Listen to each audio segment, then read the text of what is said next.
नमस्कार दोस्तों, स्वागत है आपका वनडे एग्जाम सेंटर में। दोस्तों, आज हम कार्यालय हिंदी और कंप्यूटर का तीसरा प्रैक्टिस सेट लेकर के आए हैं। आइए बिना देर किए प्रैक्टिस शुरू करते हैं। आपका पहला प्रश्न है, पारिभाषिक शब्दों के निर्माण के लिए आवश्यक है। ए है सृजन, बी है ग्रहण, सी है संचयन एवं अनुकूलन, डी है उपर्युक्त सभी। आपका सही उत्तर है ऑप्शन डी यानी उपर्युक्त सभी। यानी जब हम पारिभाषिक शब्दों का निर्माण करते हैं तो नए नए शब्दों का सृजन भी करते हैं, दूसरे भाषा से शब्दों को ग्रहण भी करते हैं, और जिन शब्दों का हम सृजन करते हैं और जिन शब्दों को हम ग्रहण करते हैं उनको अपनी भाषा के अनुसार संचयन और अनुकूलन भी करते हैं। यानी पारिभाषिक शब्दों के निर्माण के लिए ये तीनों चीजें आवश्यक हैं। आपका सही उत्तर हो जाएगा ऑप्शन डी यानी उपर्युक्त सभी। अगला प्रश्न है, पारिभाषिक शब्दों के निर्माण की प्रक्रिया के लिए आवश्यक है। यह है, हमें अत्यंत आवश्यक अंतरराष्ट्रीय पारिभाषिक शब्दों को अपनाना चाहिए। बी है, उसमें ध्वनि का हेरफेर हमारी भाषा के अनुसार होना चाहिए। सी है, नए शब्द हिंदी या प्रादेशिक भाषाओं के व्याकरण के अनुसार होने चाहिए। डी है उपर्युक्त सभी। आपका सही उत्तर है ऑप्शन डी यानी उपर्युक्त सभी। यानी हमको अंतरराष्ट्रीय पारिभाषिक शब्दों को तभी अपनाना चाहिए जब हमको अत्यंत आवश्यकता हो, और अगर हम अंतर्राष्ट्रीय पारिभाषिक शब्दों को अपना रहे हैं तो उनके ध्वनियों का हेरफेर हमारी अपनी भाषा के अनुसार होना चाहिए, और हिंदी या प्रादेशिक भाषाओं के व्याकरण के अनुसार उसका व्याकरण भी होना चाहिए। यानी तीनों ऑप्शन ऊपर का सही है, तो आपका चौथा ऑप्शन सही हो जाएगा उपर्युक्त सभी। अगला प्रश्न है, विधिक शब्दावली का संबंध है। यह न्याय व्यवस्था से, बी है प्रशासनिक व्यवस्था से, सी है चिकित्सा की व्यवस्था से, डी है उपर्युक्त में से कोई नहीं। आपका सही उत्तर है ऑप्शन यानी न्याय व्यवस्था से। यानी विधिक शब्दावली का संबंध न्याय व्यवस्था से है।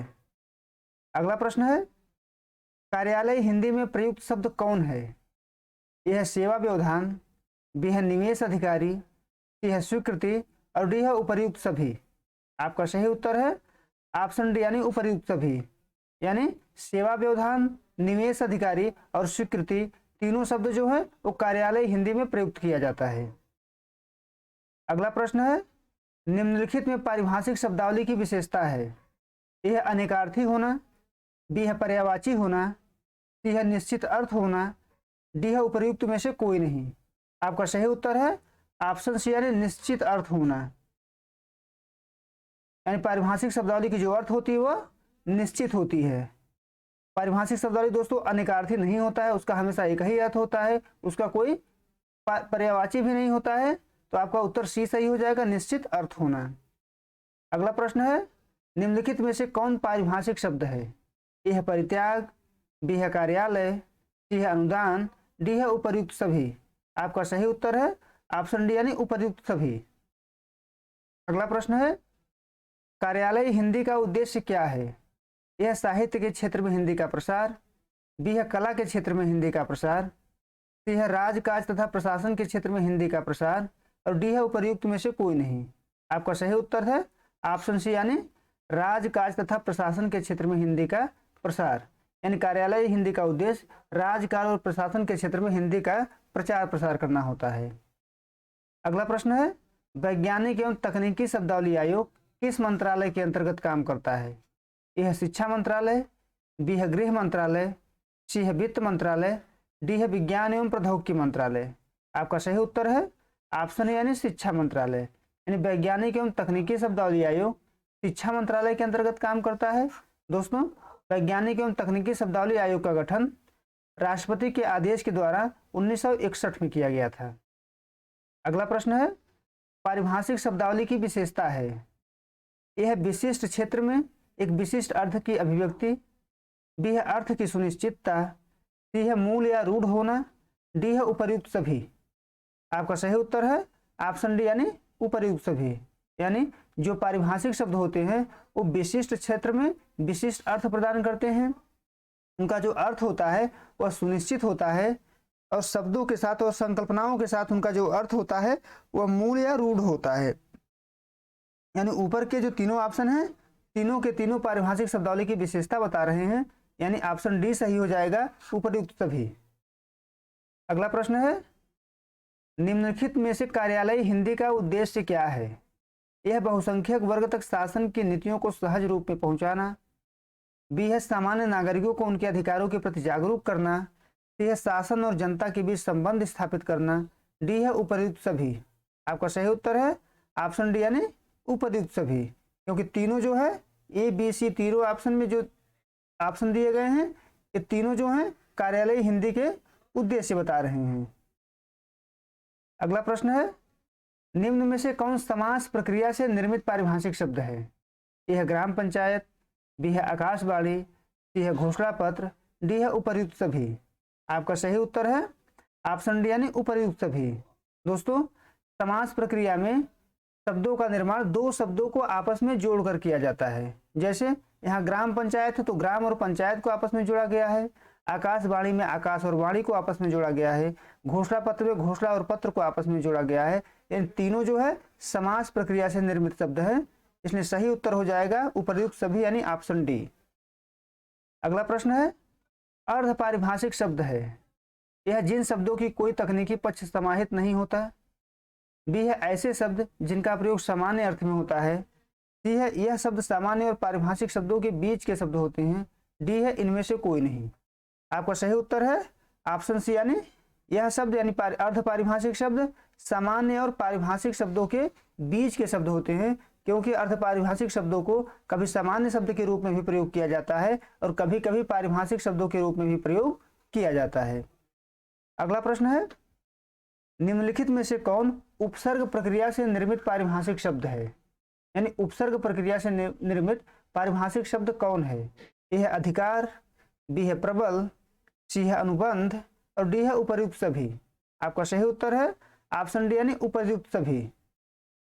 दोस्तों उपसर्ग प्रक्रिया के द्वारा शब्दों के आरंभ में शब्दांश लगाया जाता है और उसके द्वारा पारिभाषिक शब्द का निर्माण किया जाता है। जैसे यहाँ पे अधिकार में कार के आगे अधि शब्द का प्रयोग किया गया है, प्रबल में बल के आगे प्र शब्दांश का प्रयोग किया गया है और अनुबंध में बंध के आगे अनु उपसर्ग का प्रयोग किया गया है। यानी तीनों जो है उपसर्ग प्रक्रिया से निर्मित शब्द हैं, इसलिए ऑप्शन डी सही हो जाएगा उपर्युक्त सभी। अगला प्रश्न है निम्नलिखित में से कौन संधि प्रक्रिया से निर्मित पारिभाषिक शब्द है? ए है जिलाधिकारी, बी है कुलाधिपति, सी है अभ्यावेदन, डी है उपर्युक्त सभी।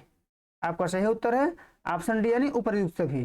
यानी ऊपर के जो तीनों ऑप्शन हैं उस संधि प्रक्रिया के द्वारा निर्मित पारिभाषिक शब्द हैं, यानी इनका निर्माण संधि के नियमों का पालन करते हुए बनाया गया है। जैसे जिलाधिकारी जो है जिला और अधिकारी के द्वारा निर्मित है, कुलपति जो है कुल और कुलाधिपति जो है कुल और अधिपति के द्वारा मिलाकर बनाया गया है। इसी प्रकार अभ्यावेदन भी संधि प्रक्रिया से ही निर्मित शब्द है। अगला प्रश्न है अलॉटमेंट का हिंदी अर्थ क्या होता है? अलॉटमेंट का हिंदी अर्थ क्या होता है?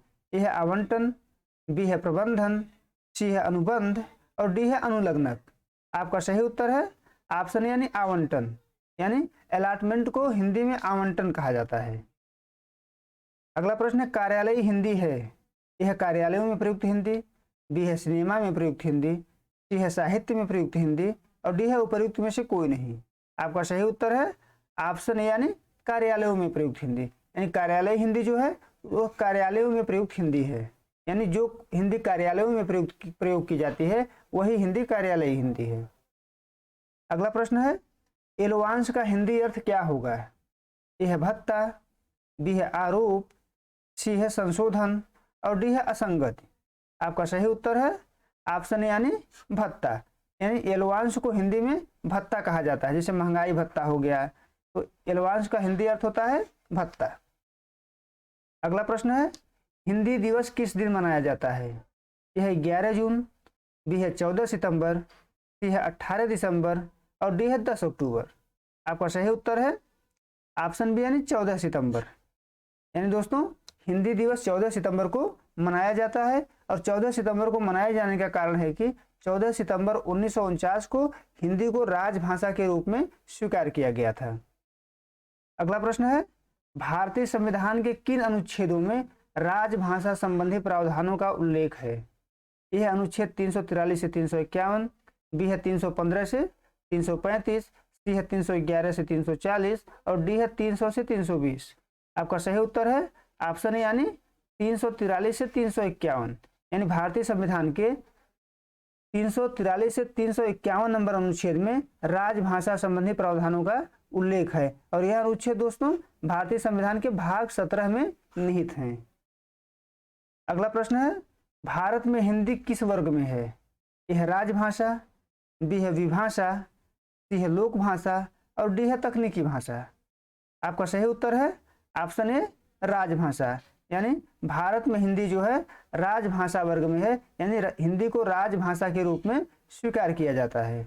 उम्मीद है दोस्तों आपको वीडियो पसंद आया होगा। आप हमारे चैनल को लाइक करिए, शेयर करिए, सब्सक्राइब करिए। बहुत बहुत धन्यवाद।